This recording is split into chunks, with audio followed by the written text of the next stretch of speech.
Bonjour, Alain Cohen-Solal, je suis cardiologue à l'Université de Paris, à l'hôpital Lariboisière. Je suis également responsable de l'unité de cardio-oncologie de l'hôpital Saint-Louis Lariboisière. Bonjour Mariana Mirabel. Mariana est cardiologue experte en cardio-oncologie, travaille à l'Institut Curie et l'Institut Mutualis Montsouris. On a vu au cours de ces journées européennes pas mal de sessions consacrées à la cardio-oncologie. C'est une thématique maintenant qui est très très importante. Il y a des groupes de travaux qui se développent au niveau de ces français de cardiologie. On va essayer un petit peu de faire le point en 2 ou 3 questions. Première question, Mariana, c'est qu'on parle beaucoup de l'échocardiographie lorsqu'on va débuter une chimiothérapie cardiotoxique, l'écho-IRM. On oublie peut-être que le bilan, ce n'est pas simplement l'écho, c'est une évaluation cardiologique complète. Qu'est-ce qu'il faut faire comme évaluation cardiologique avant une chimiothérapie éventuellement cardiotoxique ? Merci Alain pour cette question. Effectivement, il ne faut pas oublier de faire tout simplement une consultation cardiovasculaire comme on l'amènerait pour n'importe quel autre patient, un examen clinique, une anamnèse, l'électrocardiogramme, la prise de pression artérielle afin d'essayer de corriger avant même l'initiation de quelque traitement oncologique que ce soit, d'éventuels facteurs de risque cardiovasculaire, notamment une hypertension artérielle, et entreprendre des investigations en cas de symptômes, et je pense notamment à l'angor, avant même de démarrer un traitement.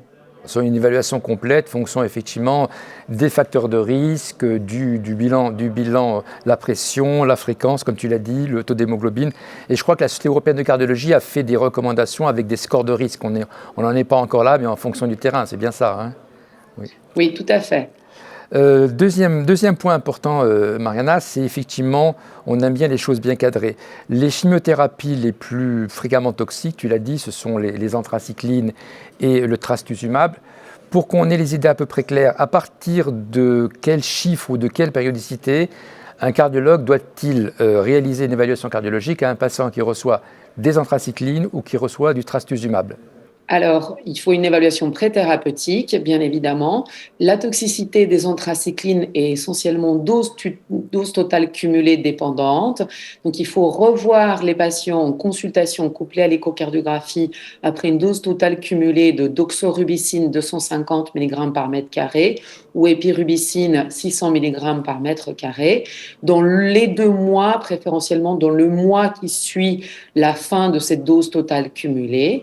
En revanche, pour ce qui est des anti-HER2, qui sont une thérapie ciblée largement donnée notamment pour les cancers du sein, eh bien, c'est un suivi trimestriel qui n'est pas dose totale cumulé dépendant, mais trimestriel, tous les 3 mois, tant que le traitement est en cours, avec comme pierre angulaire l'échocardiographie au centre d'une méthode de dépistage. Et ces cut-offs, ces seuils pour les anthracyclines par exemple, ils sont immuables ou ils dépendent un petit peu du terrain et des antécédents du patient et des autres traitements ? Alors, c'est une excellente question. Chez un patient qui a une cardiopathie sous-jacente, notamment une insuffisance cardiaque à fraction d'éjection modérément altérée ou qui a reçu par le passé des traitements potentiellement cardiotoxiques, notamment une irradiation médiastinale ou déjà des anthracyclines au préalable, il faudra revoir le patient entre chaque cure de chimiothérapie par anthracycline. On revient maintenant sur l'échocardiographie. On a bien compris depuis des années que l'évaluation de la fraction d'éjection, de la fonction cardiaque par la fraction d'éjection, c'est un petit peu superficiel, ce n'est pas assez sensible et donc de plus en plus, on recommande de mesurer le strain de façon systématique chez des patients qui ont une chimiothérapie potentiellement cardiotoxique. Est-ce qu'on a des données, je dirais, d'essais thérapeutiques qui confirment cette attitude ? Je crois qu'il y a eu un essai qui était un petit peu décevant. À ton avis, quelle est la place de la mesure du strain dans cette prévention des complications des chimiothérapies ? Et si tu penses qu'il y a une place, quel serait le cut-off à retenir ? Alors, c'est aussi une très bonne question. Donc, il n'y a pas forcément de valeur seuil qui soit transposable d'un constructeur d'échocardiographie à l'autre, premièrement.